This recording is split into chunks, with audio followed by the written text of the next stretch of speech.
Hi, I'm Martin Shkreli. It's 2 o'clock, March 15th, 2016, 2 days to my birthday. And we're here to talk about Valiant. I know that we've been doing our finance classes on technology of all subjects, but I know Valiant stock is down a lot today, and a lot of you have questions on it, and it's probably a good time to kind of go through the company and see what we can learn. So the stock has fallen about 50% today. And as you guys know, I like to look at the capital structure of the company anytime I look at any company. Just kind of make sure I really truly understand the situation at the company. Now, Valiant is not reporting their 10K, so we don't know what their cash and debt are. Let's double check their press release. That's their last quarter's press release. That's again their last quarter's press release. Let's double check to see that they didn't include it in like an unaudited version. Let's see. They might have.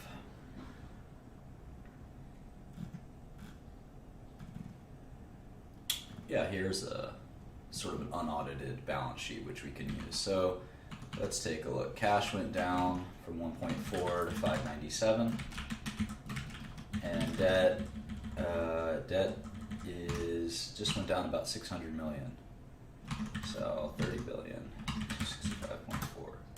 So kind of curious actually. Let's look at the videotape one more time. Net debt was 29,463, and now I have a hunch that net debt didn't go down, which would be a little alarming. Yeah, net debt actually increased. So certainly hard to see the light at the end of the tunnel when you are supposed to be in a cash flow generative position, but your net debt isn't dropping quarter after quarter. Now maybe next quarter it'll drop, and I have confidence that at some point it'll drop. But that is somewhat alarming. So in any event, let's make sure the shares outstanding didn't change much. And speaking of which, that's probably one decent way out of this mess for Valiant is to issue some shares.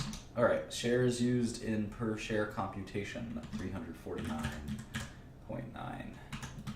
Not sure why the spike in diluted shares outstanding, but regardless, that's the shares outstanding. Okay, so we're dealing with about a $13 billion equity value and about a $43 billion EV value. And the first thing that kind of should come to mind for any investor is just the basic EV to EBITDA. And you see that they're giving this sort of next 4 quarters or next 12 months NTM guidance of $6 billion in adjusted non-GAAP EBITDA. Sorry, I'll move the screen here so y'all can maybe see the comments.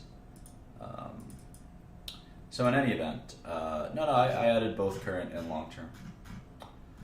Jim Bob. So in any event, $6 billion in adjusted EBITDA.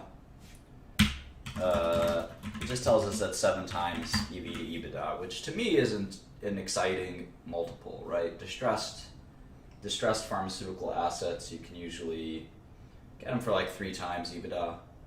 So 7 times EBITDA isn't so great.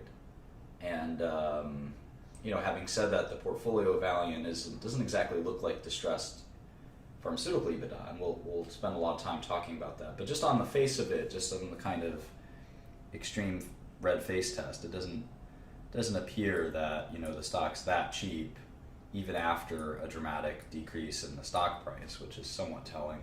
Now our forecasts are actually pretty spot on for 2016. We expected roughly 5 to 6 billion in EBITDA for the next kind of 6 years. And that's kind of what they're saying. They're saying they'll do 6. We were saying 5.5. We'll see what happens. But in any event, the point is that a big bulk of kind of the value is sort of determined by the terminal value. And obviously, to the extent terminal value and discount rate are determined by management confidence, there's a lot of doubt in management confidence. Now, I actually don't think, having been through corporate boardroom myself a few times, I don't think Mike, unfortunately, will survive this, probably even through this week. My guess is he'll be gone they'll probably vote to get him out today. Is my guess, just knowing how boards work and stuff like that. They'll have a meeting and fire him today. And I don't know who they'll put in there. Maybe they'll put Howard in there for now, but and I like Mike. I feel bad for him. I think he's a great business person. But obviously after these results, you can no longer even look at Valiant's record since he took over. I want to say that was in 2010. Something like that. And I think the stock was, let's take a look. Sorry, I haven't taken my antihistamine today, so I'm a little sniffly. See if I can find that. There it is. Alright, so Pearson took over, where did he take over? 2011. Alright. So 2011, I think the stock, I remember it was like $15, $20, but maybe it's through splits and stuff like that. So, he certainly took the company on a pretty wild ride up, but just as wild of a ride down in the last few months. So if I were on the board of directors, that's sort of the last buck is the stock gone up since you started? And the stock has not gone up since Mike started, which I think is, pretty much the last straw for any CEO. So in any event, let's take a look. Let's update the model for some of these Q4 results. And I think the reason I didn't do that in the break was just to kind of show you how I would do it. Anyway, it's fun to see the metadata in this file as Align Technology. Align Technology is the braces company. They make Invisalign, so I think that's right. Align Technology. I don't know why that's here, but it's probably the IR company's same client, but it's always embarrassing. Anyway, 210 Xifaxan revenue.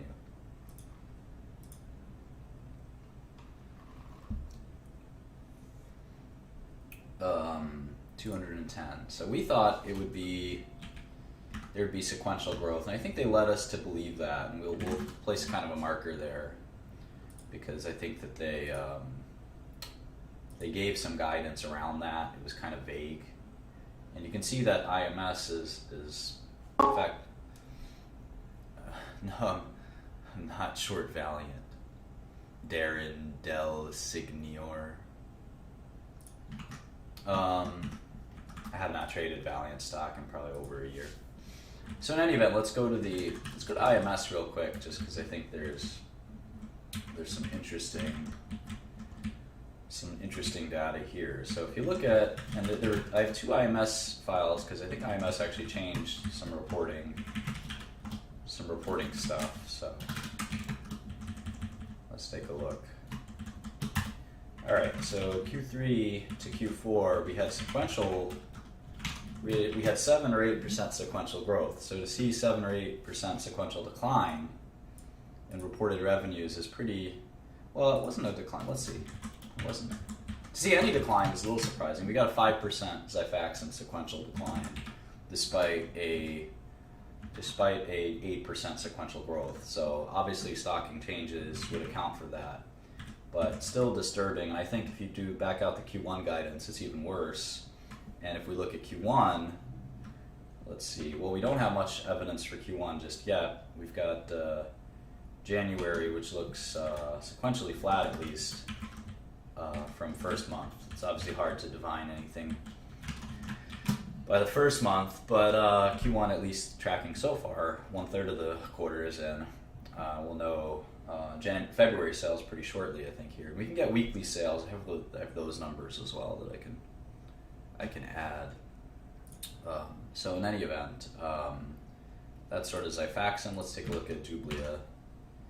Jublia, 68 million. Wow, kind of a disaster, right? I mean, usually. Thanks, Andrea. Usually when you're launching a product, you don't see this. You never see it. So I think that's probably the Philidor. I mean, you never ever see a sequential decline of 30%.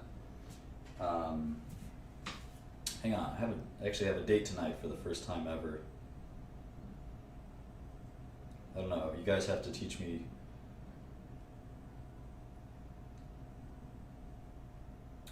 what to do.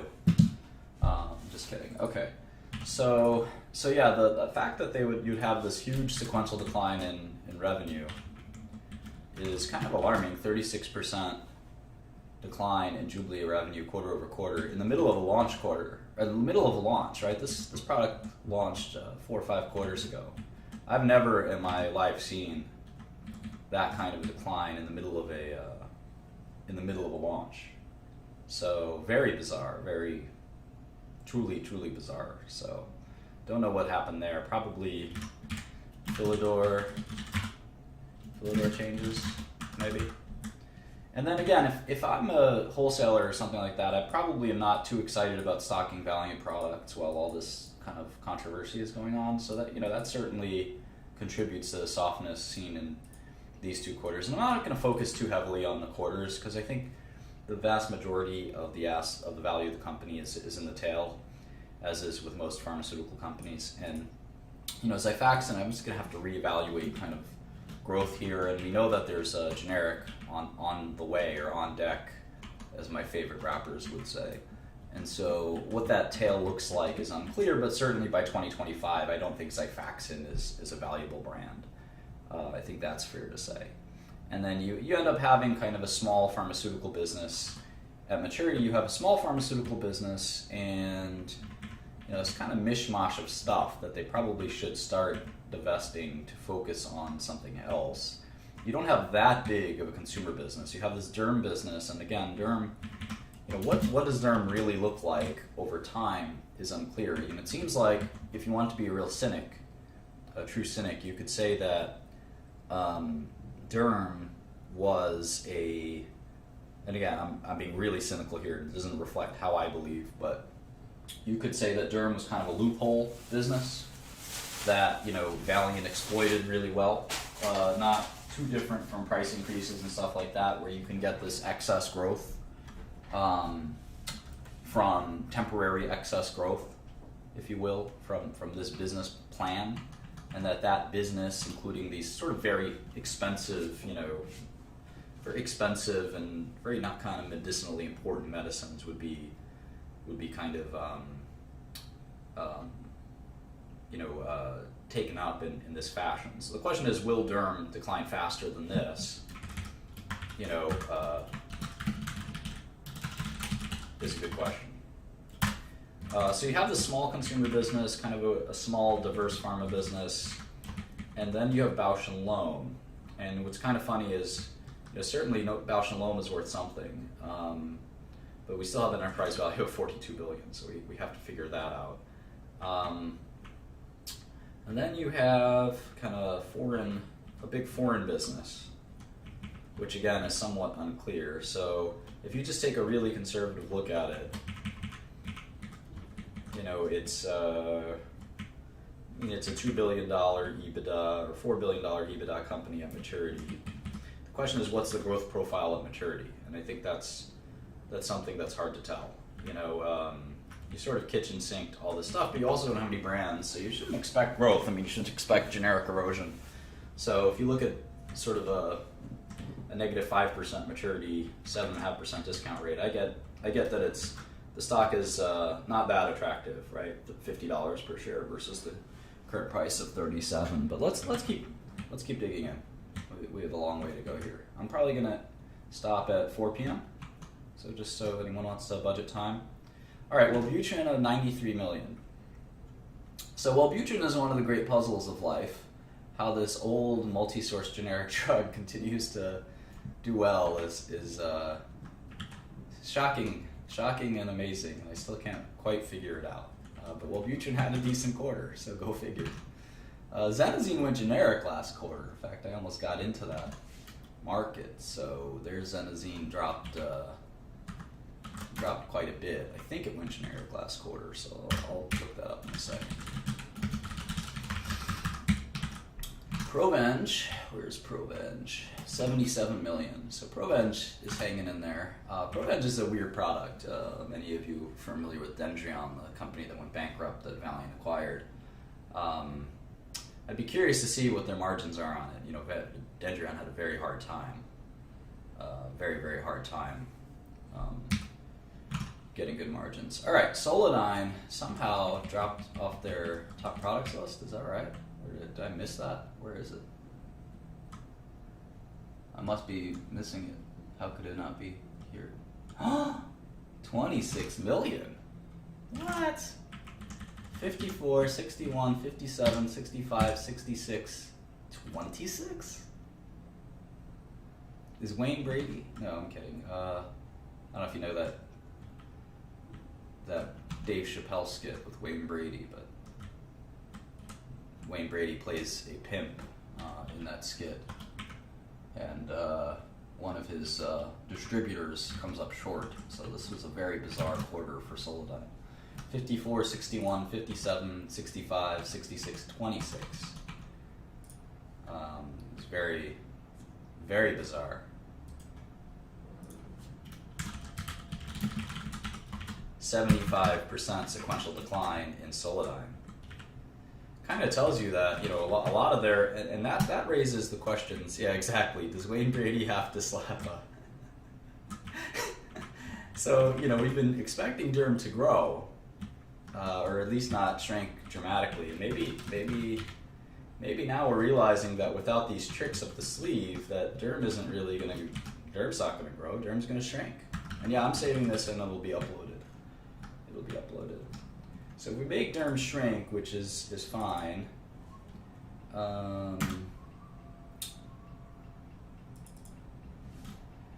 And let's sort of fix the Solidyne. Well, we have Solidyne kind of disappearing anyway, so that's fine. What are the other Derm franchise? Elidel. Is Elidel? I gotta analyze Elidel. I don't know the situation with Elidel too well. It's a pretty good product. Retin-A though, that's one that is multi-source and should drop pretty dramatically. I've looked at that market a little bit.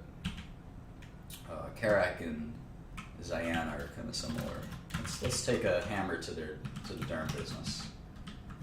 The idea that the Derm business was sexy is kind of been propagated by Valiant. May not really be the case. So let's be nice and aggressive here. Tacrolimus is a bit different. Maybe I'll just have it drop 92% a year or something. All right, so now we've taken a more of a kitchen sink to the Derm business, because I think there's a lot of risk in that. Now at the same time, you know, I feel like lowering the discount rate just because I'm making these super conservative forecasts, and the truth could be better. You never know. So I've got per share value right now $45. We're still very early on in this process, so but really remarkable Solidyne weakness. All right, Isuprel 53 million. Isuprel 53 million. Now this is going generic soon, so I guess I should update this shortly, but maybe it's going to do something like that. But it's going generic quite soon, so.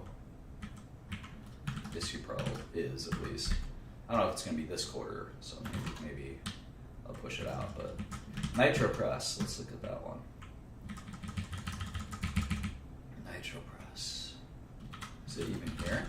There it is, 58 million. NitroPress, big quarter. Interesting. All right, Lotamax,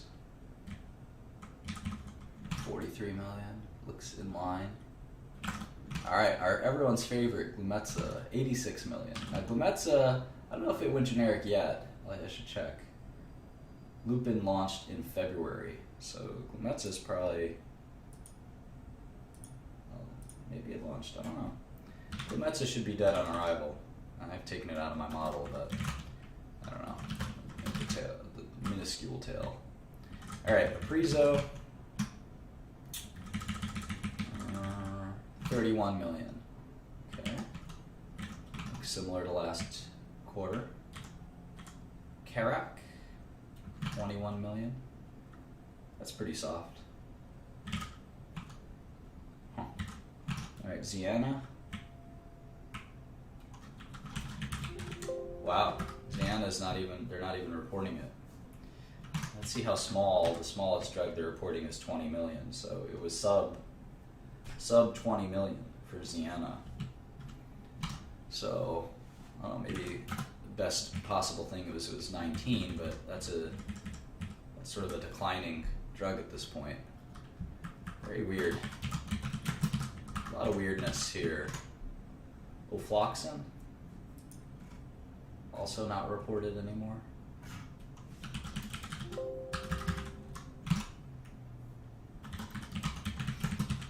How about Arestin? Arestin. 32 million. Alright, well, that's not so bad. Movaprep. That's a Salix drug. Not reported, so wow, that's a big sequential decline. Retin-A. No way. Wow. So Derm really took it on the chin. You gotta look at Retin-A, that's another big sequential decline. How about Clendigem? Nope. Wow. And Elidel finally. If Elidel's not on here, there it is, 25. Alright, so Elidel dropped 22% sequentially. It's pretty bad.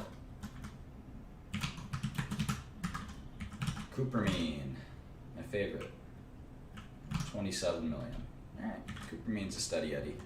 I think a generic to Cupramine is coming at some point, but maybe not today, maybe not tomorrow, but at some point it'll come. How about Uceris? That's supposed to be their big growth brand. Uceris. 39. Wow.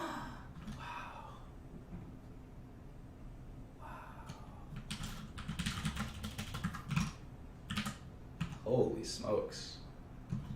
We were forecasting 71. Again, in the launch, this is this bizarre behavior that very new launch. Alright, wow. Okay, let's see what IMS had for US Pharma. Kind of curious. So let's see, we just did 2.248 versus 2.146. Okay.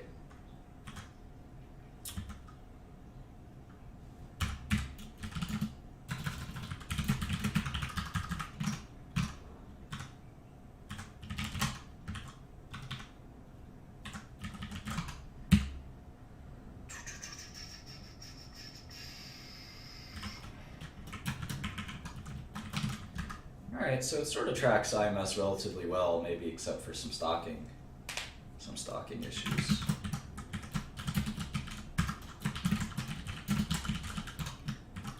Alright, so obviously I think the Q1 guidance was the shock for everyone, right? They're saying revenue of from 2.8 to 3.1 to 2.3 to 2.4. So to get to 2.3 to 2.4, we're going to have to see sort of continued destocking at the Salix level. Julia, God only knows what's happening there. Wellbutrin should be, I don't know, maybe it's seasonality for Wellbutrin. Xanazine's going generic, so I don't know what's going on there. Proven should be whatever. Solodine, God help him. Suprel, Nitropres. Well, we don't know what the other was, so let's see if we can get a US Pharma number. I think we can.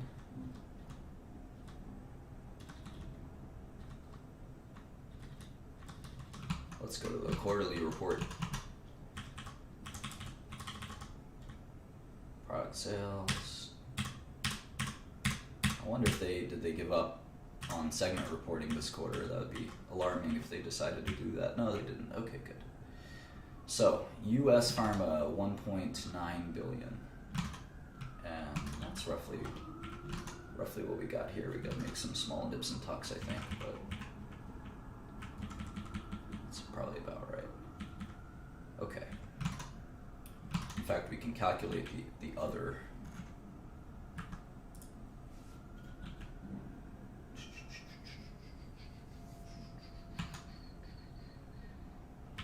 All right, let's do some of this. Let's see what they said for Derm. 342. Currency impact and other. Weird. I'll take GAAP revenues. All right, so Derm dropped a huge amount.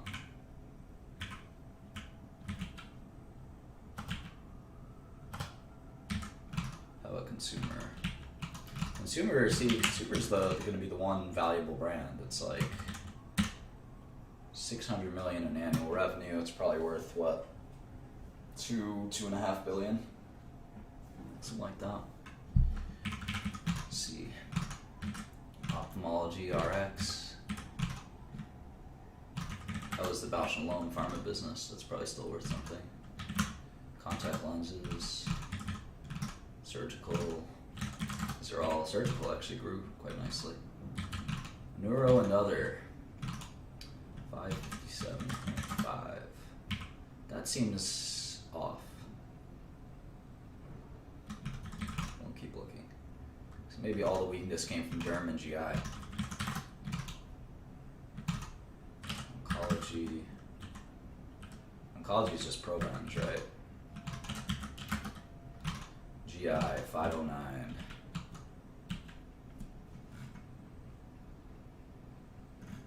It's weird. Other GI.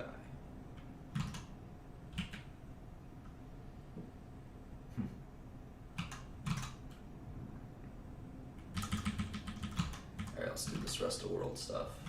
363, 4.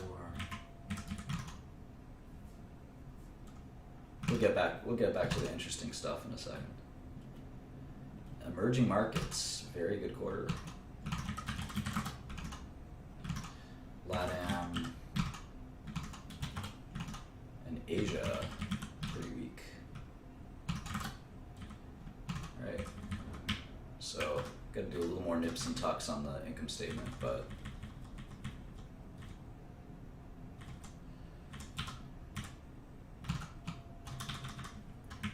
so let's see if we can get to their guidance of 2.3 to 2.4. So how can we do that? Now, one thing that's kind of common in situations like this, with Mike coming back from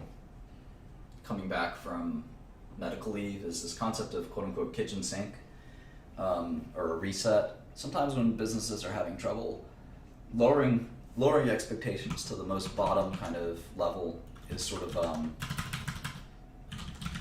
a strategy that's not very wise to do. But under promising a huge amount just to sort of get all the bad news, quote unquote, out of the way, and then just having success after that. I think that's something that people like to do sometimes when they're in trouble. I don't advocate it for sure, but so let's see. So it's hard to say that the foreign businesses at least should be able to perform in line at least. EMEA has a weird pattern. It's hard to tell. We'll take the average for the last 4 quarters. That's a little easier. All right. So these businesses are pretty steady. If Zenazine is gone, can we get a Zenazine number? Let's see. Is Zenazine even reported by IMS? Let's see.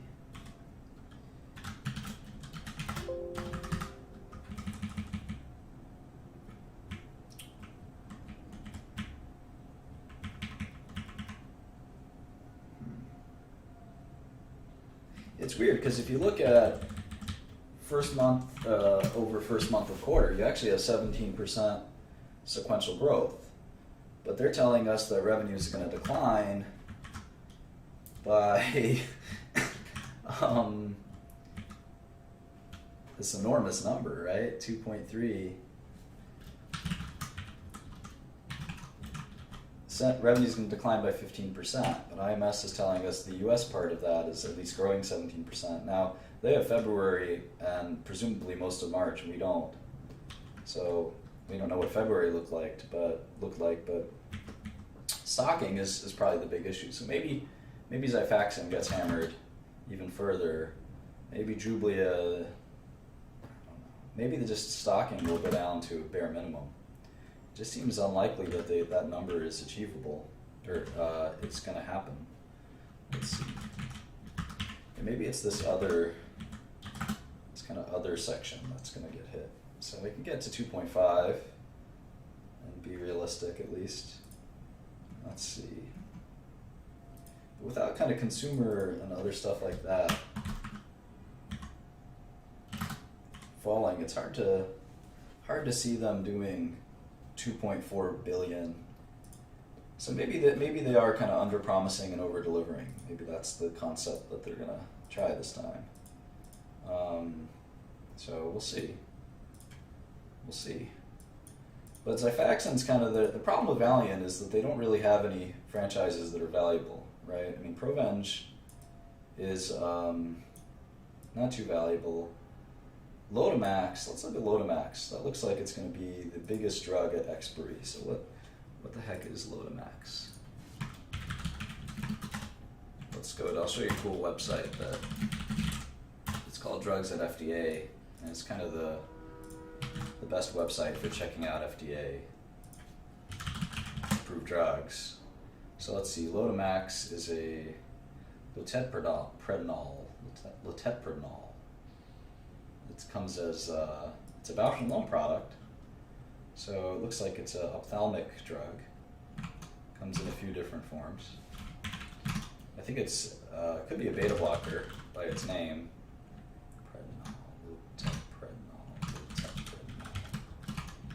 Loteprednol. All right, let's see if there's a website. Lotamax. I'm kind of curious. Maybe I'll go to IMS. I'll see if there's any. Kind of curious if there's we'll do a few things. I'm curious about this product. Products like this this isn't really a brand. If it doesn't have, let's see if there's generics. Let's start with this ophthalmic formulation right here. There are no therapeutic equivalents. Okay. Loteprednol is, my guess, is an old drug. Here's another cool website to go to. Search by active ingredient. Loteprednol. Okay, let's check this one out. Approved in '98, so definitely no approved, no generics yet, but there should be no barrier to entry, and companies like Alcon and Allergan and others will want to make a Loteprednol generic. In fact, we can kind of go to this DMF text FDA list. Let's go here. Loteprednol. All right.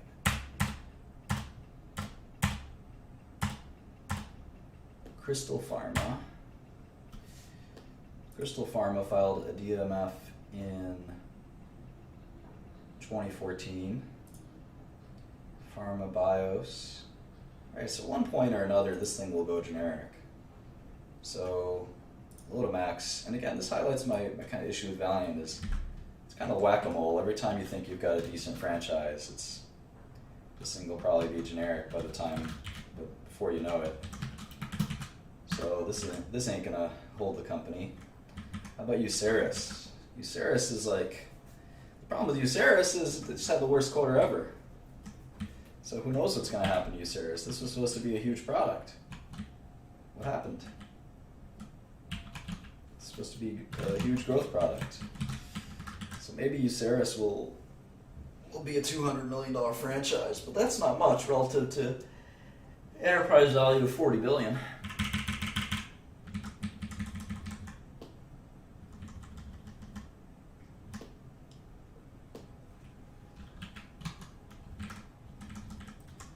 All right, so I've gotten fair value now of $24 a share, which is pretty far from the current stock price in the wrong direction. $24 could be fair value for Valiant. We still have some number crunching to do. Well, who knows what's going to happen should be the title of all presentations. Still trying to figure it out. What I hope for in value investing is when I can find a situation that's truly exploitable from a sort of risk perspective. I can find a stock that I can buy with limited to no kind of repercussions, even if the worst thing can happen. Yeah, there's a lot of different GI products like Uceris. There's no doubt about that. But let's move on from Uceris for a second. Let's go to Arestin. Arestin, I want to say, is a retinoid. But let's take a look at the FDA website. Arestin.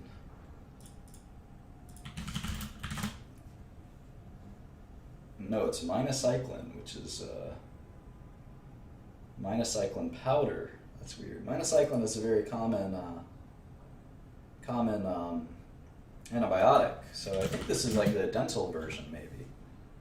Yeah, here it is. Arestin. Don't hide from gum disease.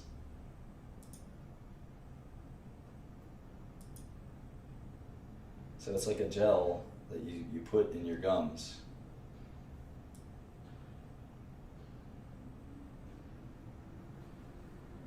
Cool.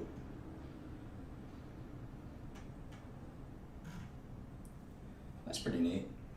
So this may not go generic. This may not go generic. Let's see. There's 100 million minocyclines in the DMF. Well, only 15. So only 13. Zhejiang Husan is a big API maker. So maybe someone will try to knock off Arestin. Microsphere is sometimes hard to do. Let's see if we can get a prescribing information. So minocycline is nothing special. But here's the hard part. This bioresorbable polymer, PGLA, that is usually pretty tricky to make generic versions of that. And even when you do, there's going to be not totally clear substitution. So let's see if there's let's actually see if there's a guidance, equivalence guidance, or guidelines.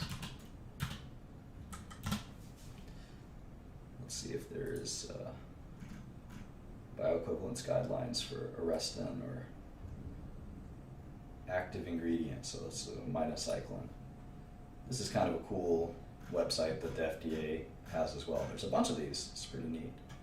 All right, so here it is, extended release powder for dental.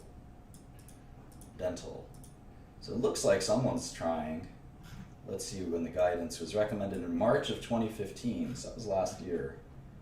There might just be a generic coming. Let's see.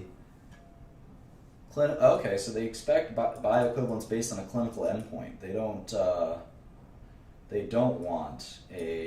want a clinical trial. So you'd actually have to do a clinical trial to make a generic of Arestin, which is pretty nice barrier to entry. So let's see if there's a minocycline in periodontitis, I guess.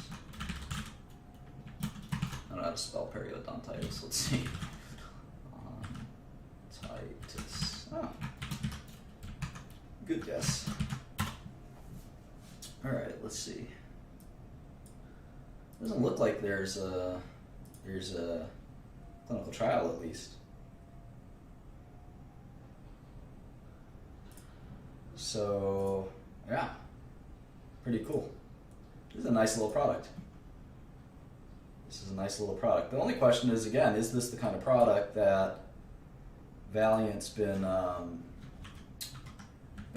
of been promoting a little too heavily, if you know what I mean.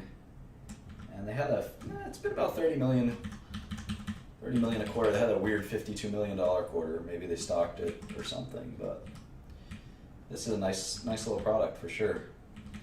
Now, there is that generic guidance, but if I were a generic company, I don't know how excited I am making a generic to this. Now, this is only about a $100 million product, so don't get too excited, right?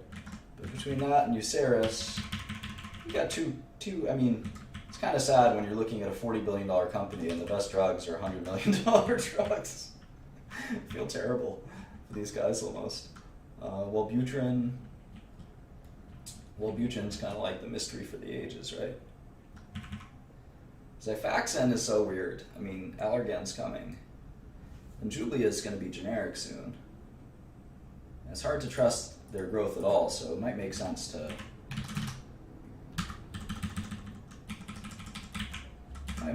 chop Jublia down a little bit. Now, Wellbutrin is one of the weirdest situations I've ever seen. And again, it didn't have a bad quarter. Which tells me that I'm not sure how much Philidor promotes Wellbutrin. This might be just crazy doctors who like it. Alright, so when I get into situations like this, I just want to look at what's the biggest franchise. And so we have Asia, China, etc. as a big franchise, and consumer as a big franchise in terminal years. So let's look at Asia real quick, because I'm kind of curious here. I said that most of the business is in China, about 2/3. But if you look at this quarter, it was revenue for Asia was actually flat year over year. The Asia business is bigger than most of their drugs. So it's hard to really believe that you're going to get a ton of growth.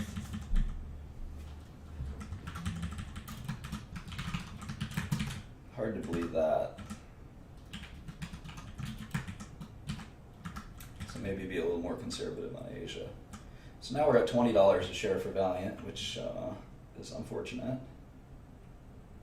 But we have to make some adjustments on spending and things like that. So we're not quite there yet.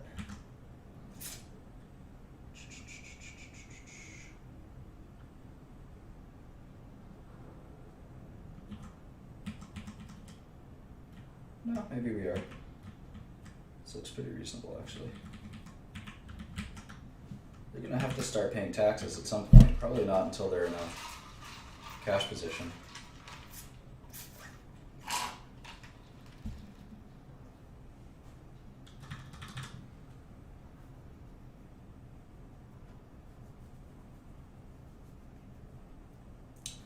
All right. What are Valiant's top consumer brands? Let's take a look.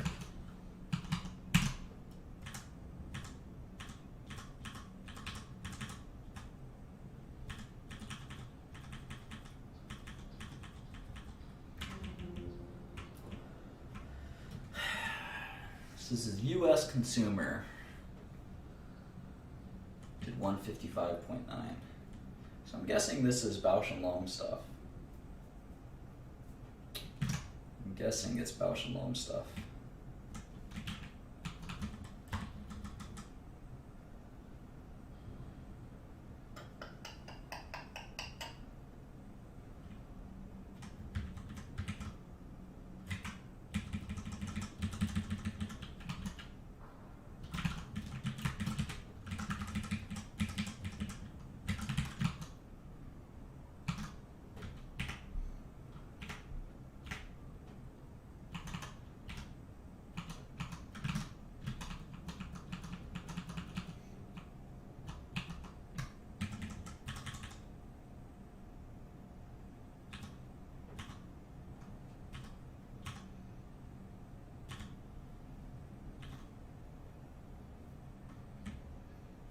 Yeah, this was a pretty big disaster, right? A 10% cut to revenue guidance. Huge, much bigger cut to EBITDA. 7 billion to 5.7 billion, they're saying now. Although I thought they said next 12 months. So next 12 months, 6 billion. So 5.6 to 5.8 for 2016. We're at 4.6. But I guess the Q1 kitchen sink is supposed to be met with a big rebound in Q2, right? So I think that's fair. If we're gonna, especially for a drug like Xifaxan, maybe they'll rebound. We'll look at that in a second. But if Derm needs kind of a permanent reset, I think, and it seems like it might.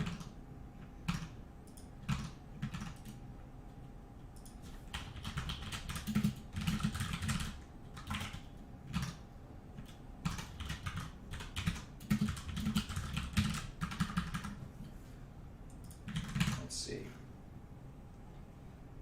Slower rebound of Derm. More modest growth in Salix, no kidding. GI, Derm, and Neurology. Well, that's basically their business, right?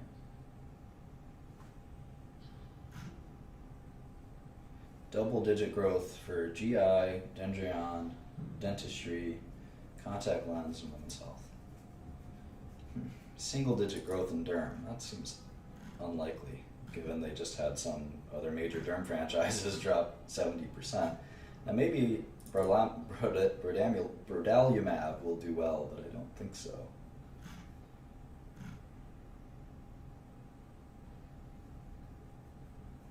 They really shouldn't have brought Sprout, huh?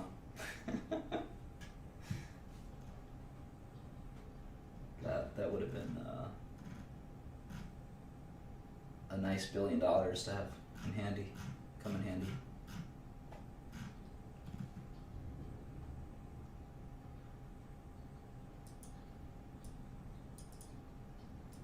$400 to $500 in R&D, interesting.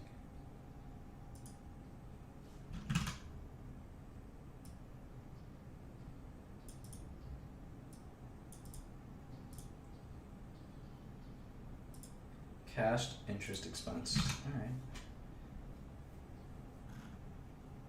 Their stock-based comp should be about 0, given the problems they have. Soft Lens, Ocuvite. So they're, consumer products. Let's see, soft lens. What the heck is soft lens? Soft lens are contacts. Okay. Renew.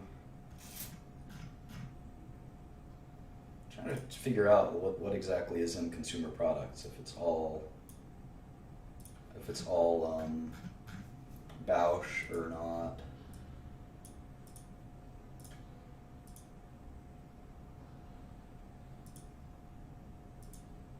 Yeah, so sort of the question is, what do you pay for this very diversified brand business? It actually reminds me of GSK's business. GSK was trying to sell their established products business, if you will, and it was interesting because that business was declining like 5 or 10% a year in EBITDA, and it looks a lot like this business. It's just a mishmash of crap. So now that's only part of the business, right? So if you take out the bad part, you take it, if you merge it or average it, if you will, with the good part, which is the what's left. So you got 1.3 billion of kind of crap, another 200 million of crap, so that's 1.5. So 1.5 in pharma out of 6 billion in revenues. There's 700 in consumer. Ophthalmology RX is still crappy. So let's see, $1 billion. So we'll call it $1 billion in good stuff and $1.6 billion in bad stuff. And then we'll add surgical is probably fine. Neuro is bad. Neuro is terrible, in fact. So now you're up to 2.1 is bad stuff, if you will. More than that. All right, so it's still a pretty crappy business at the end of the day in 2025.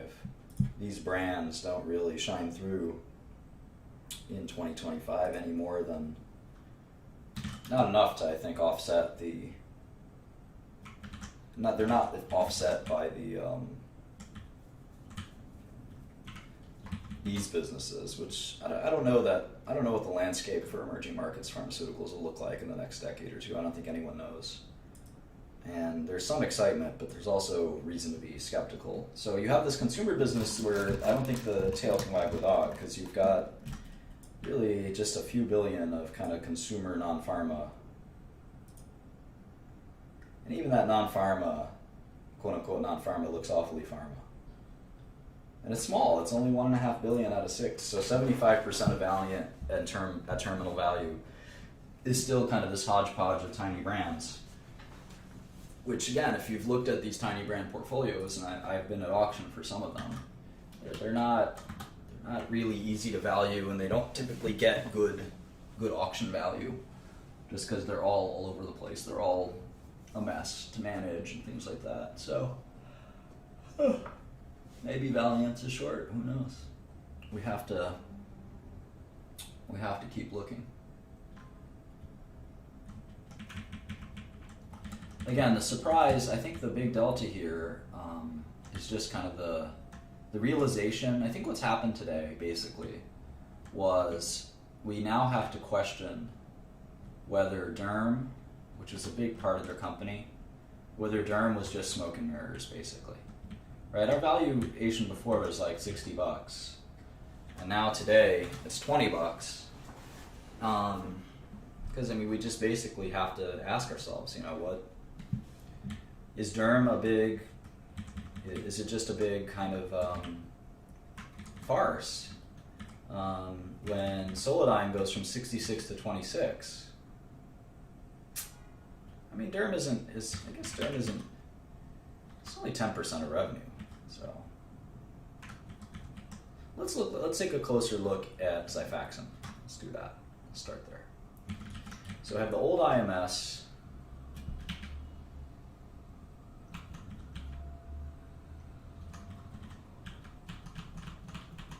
and I have the new IMS. So let's kind of go through that. Okay, so it's Q4 15, Q3 15, and Q1 16. Yeah, you know what? Let me just get that. Let me either look it up on Bloomberg or get it on IMS itself, the weeklies. Let me do that.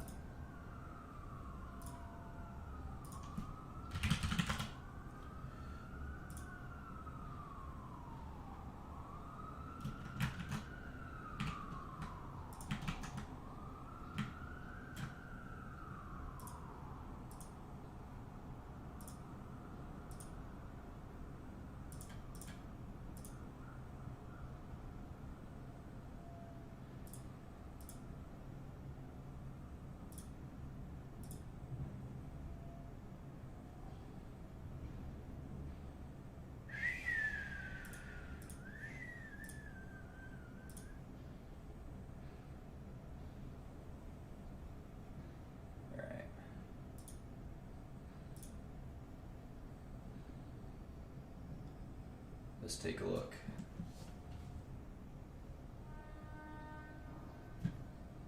Product. Xifaxan. Xifaxan, remember, it's AN.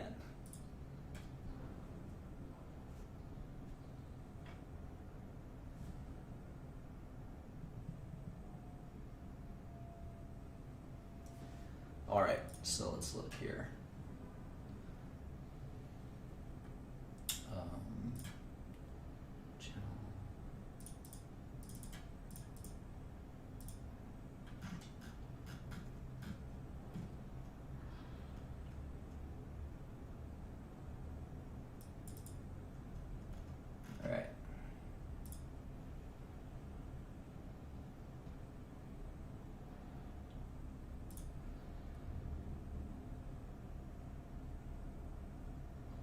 Let's take a look.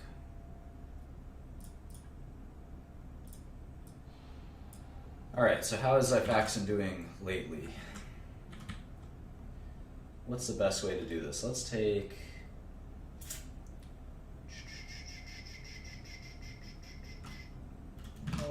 let's do it like this.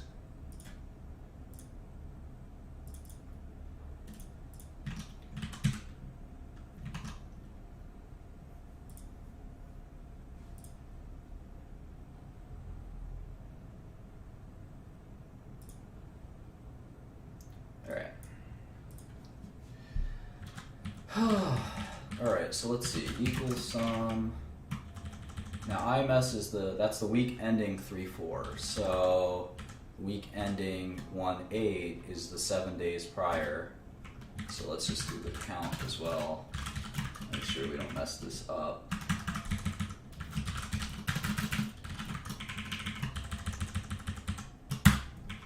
Alright, great. So 9 weeks, we have $218 million of Xifaxan.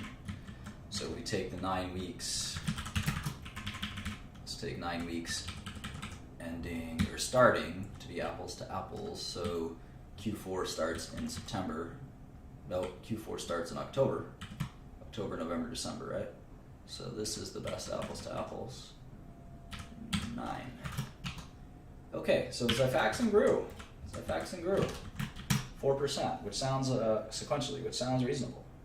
Sounds quite reasonable. And if we, in fact, let's take a 9 week moving average and see what that looks like. That would be good data for us to look at. See how reliable this thing is historically. Yeah, it's pretty steady. It's pretty steady, and it's been growing. So the idea that like Xifaxan is like this jittery, terrible product in terms of revenue, I think is not right. I think it's probably fine. The problem with Xifaxan, of course, is that it's going generic. So let's see, annualizing at 1.2 billion, but that's IMS, so doesn't include gross to net. And probably this is like probably 70% gross to net. So 900 million seems like a reasonable forecast. Let's take a look again at the model. So yeah, and it doesn't really matter that these 3 or 4 years will be much better than maybe we think. So let's see if we get this. If we kitchen sink Q1 because this whatever goddamn reason, but it goes right back up to 200 in Q2. I don't know that saves the day for Valiant, right? I mean, maybe that's $1 a share in net present value, but Xifaxan's still going to disappear eventually. Now again, the question is when. So let's look at that. Let me just jot some notes down here. So let's see, Q1 tracking up 4% quarter-over-quarter on weekly IMS. Expect huge destocking as per conference call.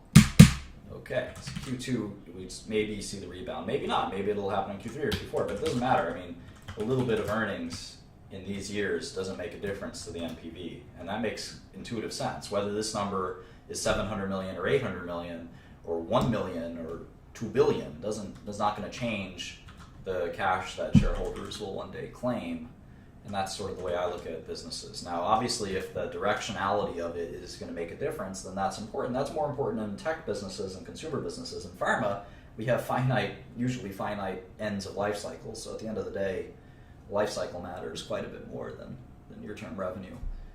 So 100 million here or there isn't going to really impact our forecast. So let's go see if Xifaxan,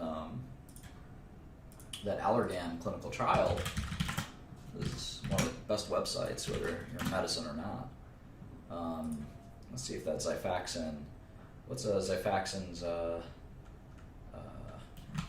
rifamycin, right? Rifamycin? Is that it? No? Rifaximin.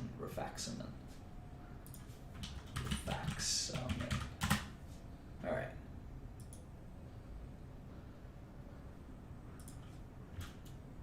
Rifaximin. There we go. All right. Let's see if that Allergan generic trial. See how that's going. Let's see if we can find it like this. rifaximin, allergan. Rifaximin comparison. All right. We'll find it. Rifaximin. Let's search for it. Like this.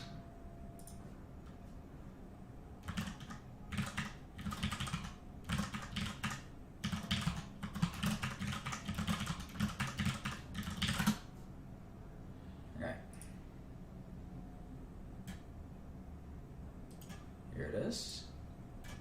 Actavis, right, not Allergan. Oh, I was searching for Allergan. All right, so this study is currently recruiting participants.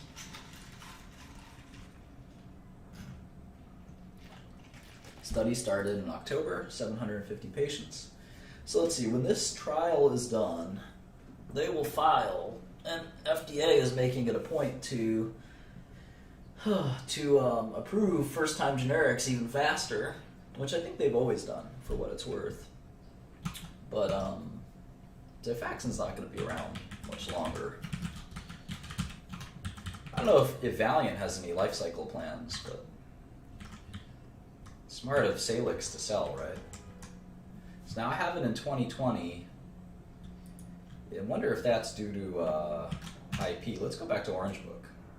So I'm just going to jot down this NCT number. All clinical trials in the United States are based on these NCT numbers.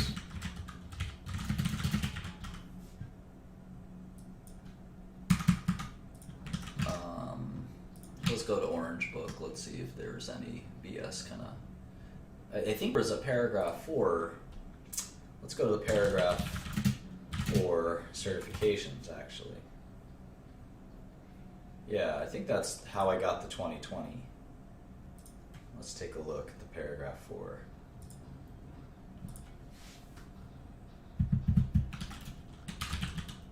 Rifaximin, 12/18/15, date of paragraph 4 submission.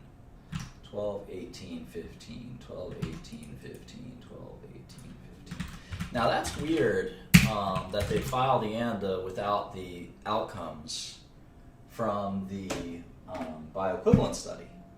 Because if I were FDA, there's no such thing as a refusal to file an ANDAs, I don't think so. But I would say that the 30-month stay would start with the truly complete submission, not this kind of paper ANDA. So that's kind of a technical legal question. But either way, they could refile in 17 maybe. Refile ANDA. What am I doing here?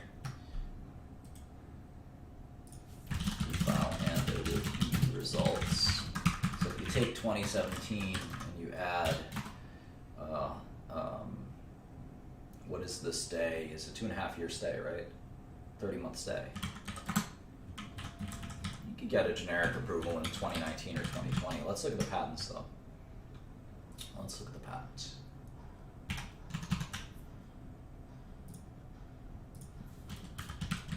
I don't know that the patents are worth anything. We looked at these. We actually remember we looked at these patents. Patents are garbage. They're all polymorph patents. Polymorph patents are not useful. There's a method of use in traveler's diarrhea, which I think we can also kind of count as useless, because there's references to rifaximin usage as early as 1983. So now you can always get a settlement. But you typically aren't going to settle on a product that's at peak performance. So I think that they'll launch. And if you know anything about the relationship that Actavis and Valiant have, it's not a good one. Now, I don't think that this product goes over to the Teva portfolio. So we have to sort of think that through as well. So I think 2020 is fine. And then the question is, will there be a third or fourth? Because if it's going to be just the two of them competing on rifaximin forever, I don't know that they're going to take that much share, right? I mean, I've seen generics take 95% share, I've seen them barely penetrate, and it's kind of hard to tell, right? Kind of hard to tell. I would be uncomfortable putting a big terminal value, right? So I'd rather kitchen sink it than assume anything better. But maybe we should give them the benefit of the doubt for a second. Doesn't really change the situation much. Yeah, no, the IP is garbage. The IP is garbage. The IP is already IP defeats itself, my friend.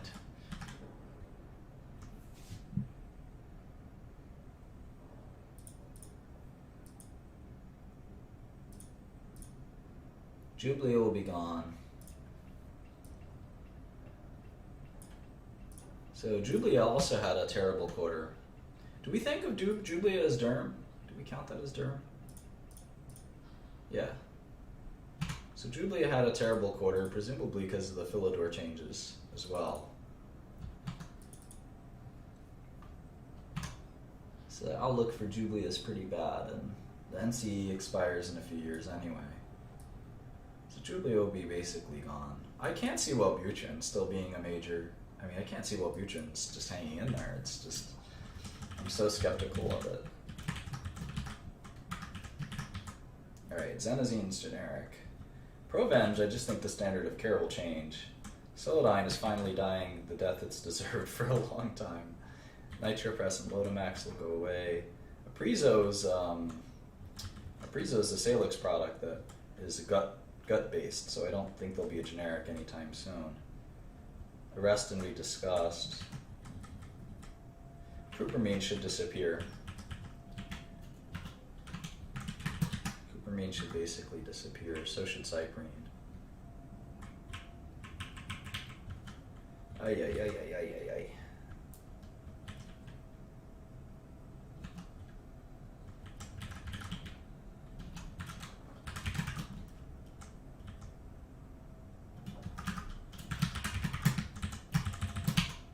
What a mess. Okay, let's see. See how we build this, make sure our formulas all add up and stuff like that. Alright, so we build this through these cells, and these cells are a function of these cells. Okay. So what we're doing to other derm is kind of interesting. You see other derm dropped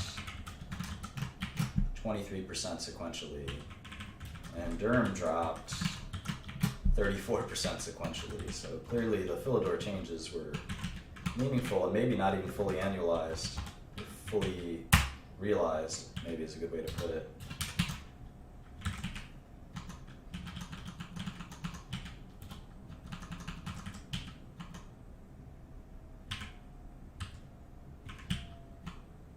Alright, so will derm disappear or not is the question, certainly one question. So that's 500 million of revenue, it looks like. Let's see, yeah.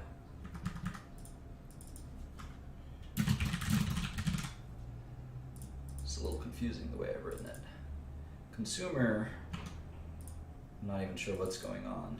OptRx, if it's anything, well, OptRx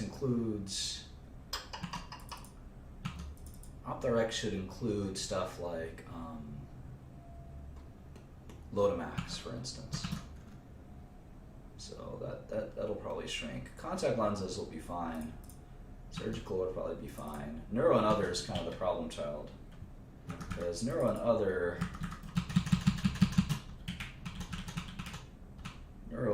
is sort of, I don't like the way I'm building this. Let's see.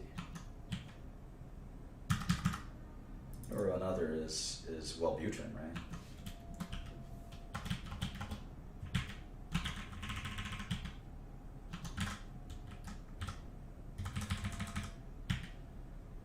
Let's see if it harmonizes a different way. Let's see.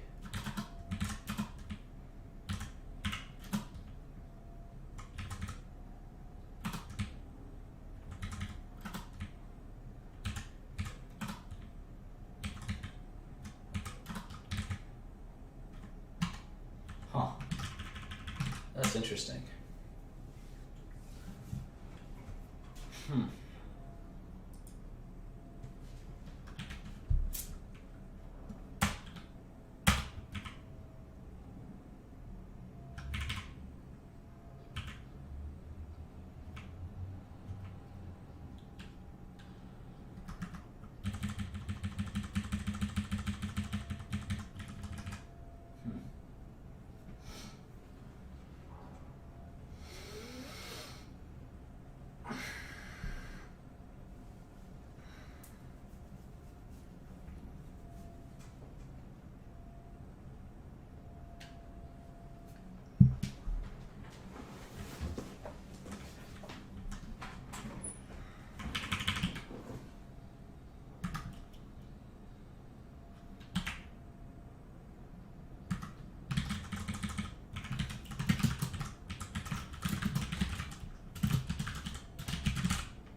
Sorry guys, I'm kind of lost in thought here.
Okay, so Durham is less than 10% of revenue.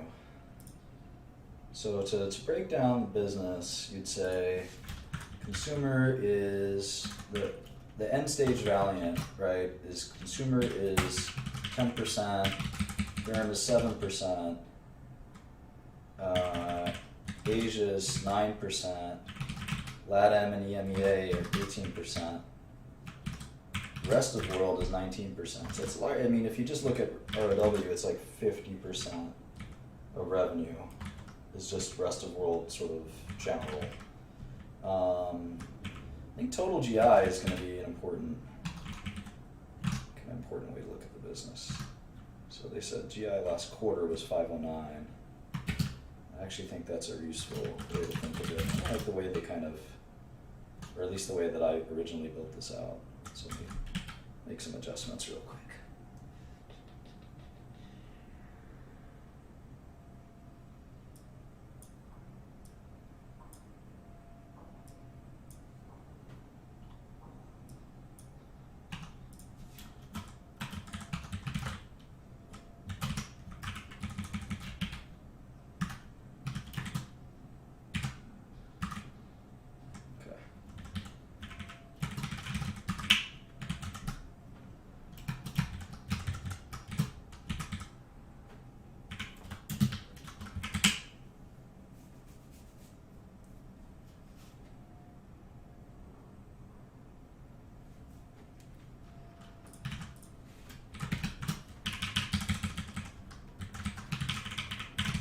GI is 13% of revenue.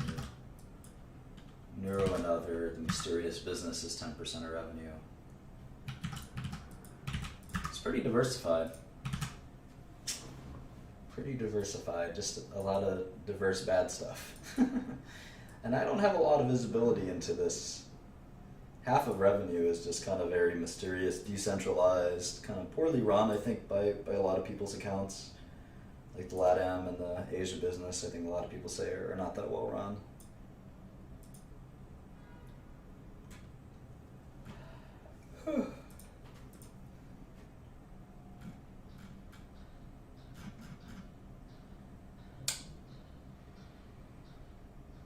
Tough to value a company like this. It's very difficult to make kind of a call.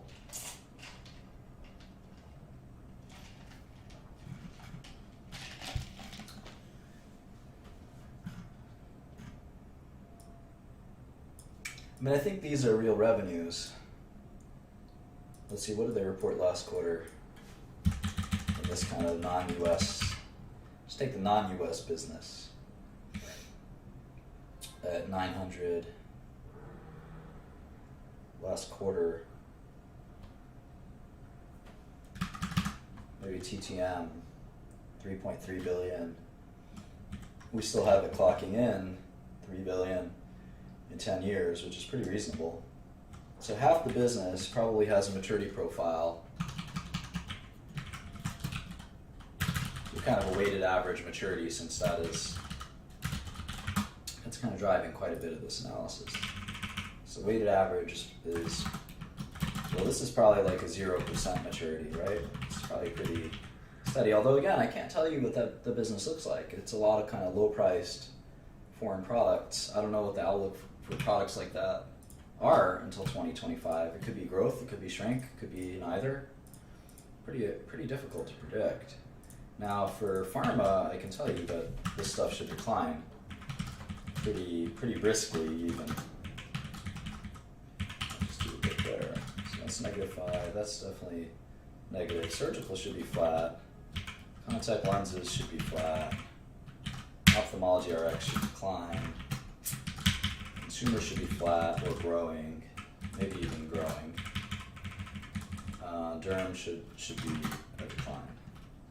All right, so if I do these businesses,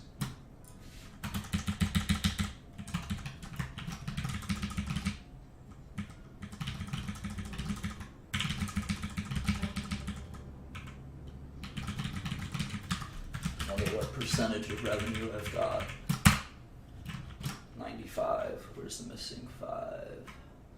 Dental and oncology. Okay. So dental, oncology will drop. Proven just disappearing.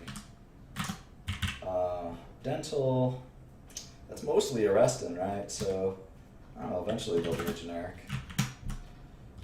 All right, so if I do the weighted average,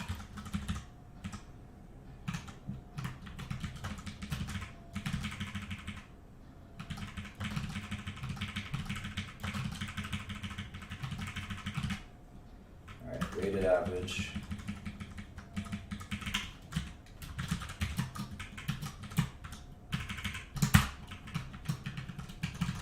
minus 1.7. Okay, so a little more endearing, for sure.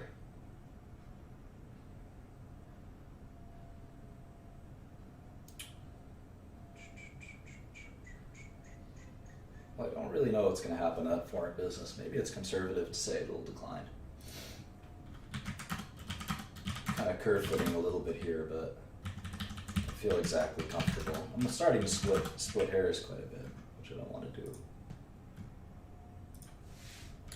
GI, neurology and other, I just hate this business. I think negative 10% is more warranted.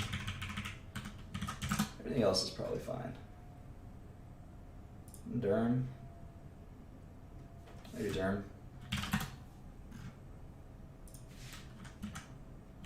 Alright. Alright, so let's see.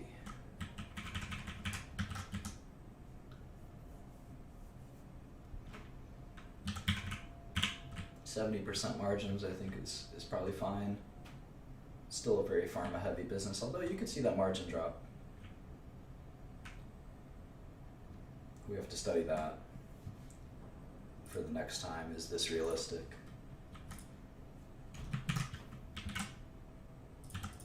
Some points to consider is 70% margins with a kind of de-farming of the business, if you will.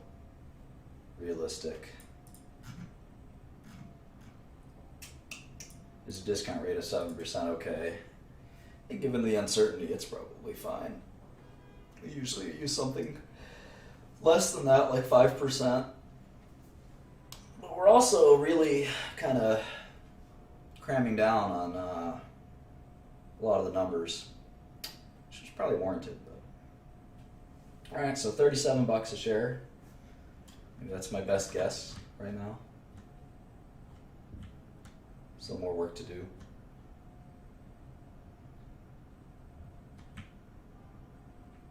Yeah, I modeled the Wu-Tang album extensively.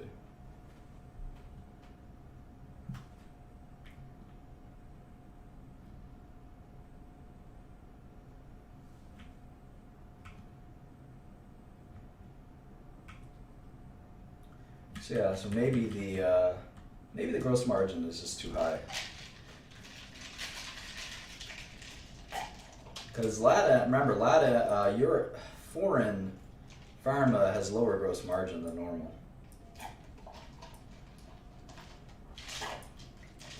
was our gross margin this quarter? Yeah, look, most stocks are not worth investing or quote unquote trading, and this is no exception. I only get involved in stocks when there are gigantic discounts to fair value, and I don't see that for Valiant. And remember, I love shorting, so it's not like I don't mind shorting. All right, it looks like margins are 727. I would short this stock in a heartbeat if I thought it was worth shorting.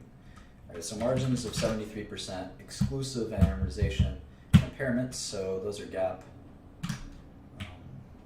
This is a non-GAAP numbers. What we're looking for. We get a 73% margin. Ooh, so I probably have to change up these margins a little bit. Let me do 73.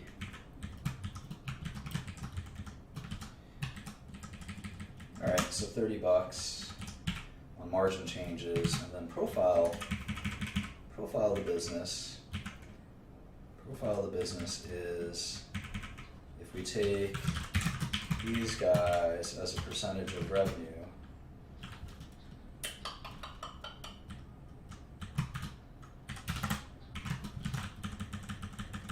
They go from 30% to 40%. And I know that's a lower margin business. So 70 might be fine. I mean, every margin point matters. So it's 69. It's about 3% of fair value for every margin point. SG&A is also different, though. Keep that in mind. You might save a little bit there. I'm also assuming this company never pays taxes again, which is kind of a problem. So if taxes become just 10% taxes, 10% is not unreasonable for a global tax rate. Because remember, they can't, I mean, they have this Barbados treaty. I'll put 10% as kind of an arbitrage because I put 7%. So the way I think of it is long-term corporate tax rate's about 25%. They're about 0, but that's also because they're in a net debt position. So that'll shift. So maybe 7% is like an arbitrageable long-term tax rate. Maybe that's reasonable.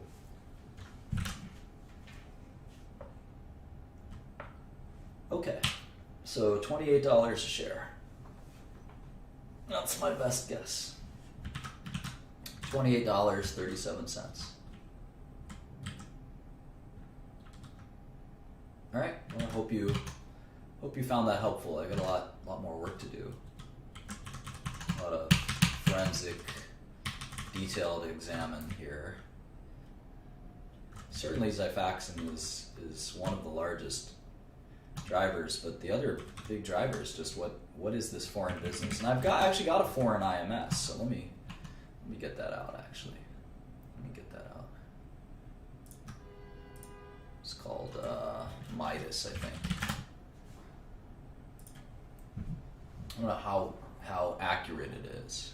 No, I wouldn't short it. I mean, like I said, most stocks. I mean, I say that for every 10 stocks in the stock market, 1 is undervalued and 1 is overvalued, and 8 are fairly valued. And this doesn't speak to me as that exciting. Now, if I knew how bad their quarter was going to be, then obviously, these changes would have been incorporated previously. But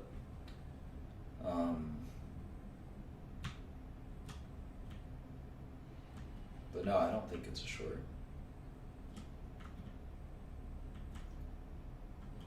I certainly wouldn't buy it. It looks like it's a waste of time, basically. I mean, I wish I was short it. Obviously, the stock's gotten destroyed. I wish I was shorted. Who wouldn't wish they were short a $250 stock going to $35? That would be amazing. What a profit. I think the surprising weakness, not just in the Q4 numbers, but more importantly, in the Q1 guidance, suggests that like the Jublia weakness, the Solidigm weakness, like these are permanent weaknesses. These are not, temporary declines. I mean, these are permanent disasters, which is really, in fact, they have to be worse than Q4, which is really really, really telling. I mean, basically the derm business has all but disappeared. Maybe that's aggressive, but it's definitely been destroyed. And neuro and other will decline substantially as well. So maybe that's where it's coming from. But it's an alarming report for sure. I mean, when you thought these were, our last model was predicated on the idea that these were stable businesses. But what we're learning is there's a permanent reset in several of these businesses, or a permanent disappearance of several of these businesses. Now, maybe we'll learn that in EMEA, or LATAM, or Asia, or rest of the world. I doubt it. But that's why we have to sort of take our next look, kind of look at this is going to be looking into those businesses carefully. And this is a very complex business, so the juice is not really worth the squeeze. If you want to study this business really, really carefully, it's like studying 30 or 40 different businesses, which is frustrating. I'd much rather study a public stock that has, largely one business or two businesses. This is literally 40 or 50 different businesses in one. Maybe that's exaggerating. Maybe it's 10 or 20, but it's still a lot of work for what? To be able to trade a stock? There's so many better ways in life to make money than trading stocks. Especially, it's very unlikely that this stock, from what I can tell, it's extremely unlikely that this stock is worth double or triple where it's at, and it's very unlikely that it's worth half of where it's at or something like that. Maybe not that unlikely, in fact. Maybe it is worth a third less, something like that. But the surprising nature of several of their businesses sort of being these not as robust as maybe not as good as they looked. They were not as robust as they looked. And again, I'm not sure what anyone thinks of this kind of ex-US pharma business, whether that's a growth business or not, will really impact quite a bit kind of what you think will happen to this company. If you think ex-US is a growth business, in fact, I can just make it a driver here. Ex-US growth. So let's say you thought it was 3%. You'd be, I don't know if it makes it a buy. Let's check it out.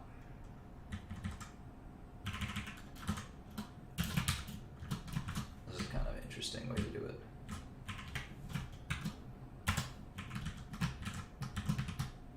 Yeah, it makes it certainly a more stable company.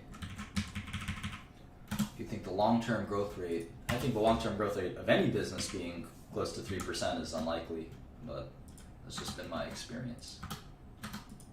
Yeah, okay, so if you think long-term pharma growth outside of the US, which is a very different market from the US, is about 3%, then one, I'd say you're being quite optimistic. That's above inflation growth in a business that's kind of a commodity-like business that has very little barriers to entry. But assume, and it has important brand value, of which Valiant doesn't have any. But assuming that somehow you think there's 3% growth in this mishmash of businesses, which by the way include EMEA, which is is not a growth business, right? You could automatically take EMEA out of that equation, right? That is not a growth business under any stretch of the imagination. So let's take EMEA kind of out of there. All right. So if you think it's a 2% growth business, so that means Valiant's worth 50. If you mean it's 2, it's worth 43. If you think it's 1, it's worth 37. If you think it's a flat growth business, it's worth 31, which is a little lower than where we're at. 1% is where the market is imputing, which is one of my favorite techniques. The market's telling you it's a 1% growth business outside of the US, which is, that's hard to challenge that. If it's a negative 1% growth business, you're talking about a $26 stock, which is really kind of nerve-wracking. But even if it's a 1% growth business, I don't know that you can sit there and say, oh no, that the ex-US, rest of the world, LATAM, and Asia is going to grow 3%. Well, under Mike's stewardship, under whose stewardship, and while you're trying to manage all these other businesses, can you really get, Chinese and Brazilian revenue growing? Is that easy? Given these circumstances, I don't think so. So, sounds fairly valued, approximately. Not that excited about Valiant. Certainly surprised by the results, as are everyone else, but